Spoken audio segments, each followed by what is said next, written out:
Hey guys, it's Chad with Turf Organics. Today I'm doing a voiceover. The audio for this video didn't turn out very well, so let's get into the video.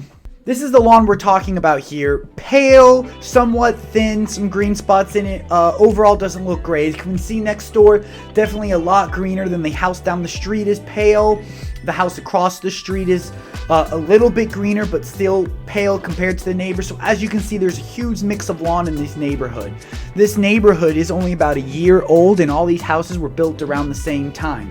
So if your lawn's looking like the one we're looking at right now, then this is the perfect video for you.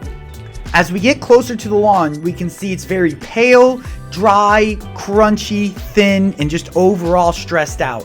Now, the first thing we checked, which we checked with the homeowner here, the watering, mowing, and fertilization. In this instance, all those things are correct, and I have other videos about those, so if you have questions about those, please check the links below for videos covering water, mowing, and fertilization.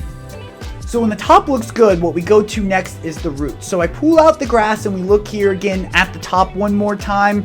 As we can see, some green grass, some dead grass, some yellow and stressed. So overall mix, kind of what we're looking at. And our question has to be, if we're doing everything right, why the heck does our lawn look like this? And that'll all be on the underneath side as we turn over these roots, and we can absolutely see what's going on. Let's take a closer look at these roots. I moved over to the concrete so we could see the roots better, but roots on the grass should be white to brownish and very hairy, full of root hairs, and should pick up the dirt as you pull it out. As we can see here, we have the complete opposite.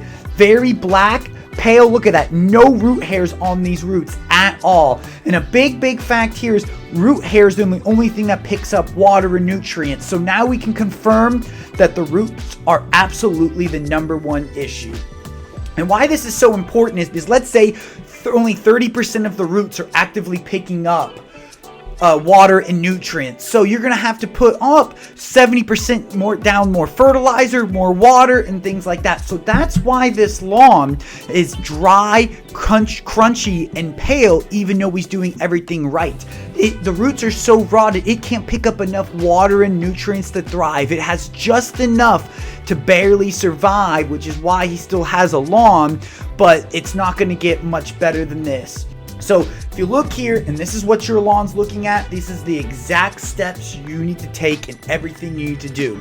You need to make sure you're not overwatering the lawn, not watering too frequent, like every day or every other day, and watering at the right times where moisture's not sitting for over 24 hours.